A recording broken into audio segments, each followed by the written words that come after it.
So worship is beyond the song. Worship is beyond the rhythms. Worship is beyond the dance.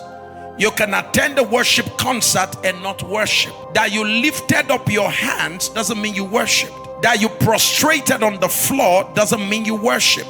In fact, that you cried during the service doesn't mean you worshiped. That you felt goose bumps. In fact, if you even felt goose heels on your body, not just bumps, you felt the heels on your body, it doesn't necessarily mean you've worshipped, because there was no dancing when he was going to offer his son. There was no singing going to offer his son. Even though Abraham said we go yonder to worship, are you aware that the worship began before the worship took place? Because the journey to the place is part of the worship.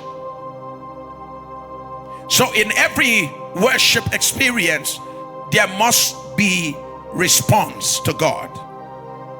A worship experience is not complete without man's response to God. Write that down. A worship experience is not complete without man's response to God. When God speaks, when God shows up, when God reveals himself, when God meets with you, the worship experience is not complete until you respond appropriately to God. That is why in every complete worship, there are three major parts. There's a part played by the offering, that is God, who reveals himself, show himself, speaks to man.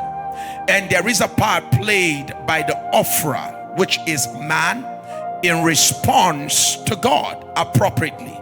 Number three, there is what we call the offering, what the offerer presents to God in response to the offeree's request, revelation, or instruction.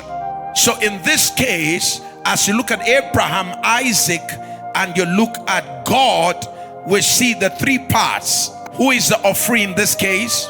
God, who is the offerer. Abraham, who is the offering. Isaac is the offering. So you see, in every real worship, you always find these three dynamics at work together. Now, the danger is for there to be an absence of one of this. If there's an absence of one of these, then worship collapses into entertainment.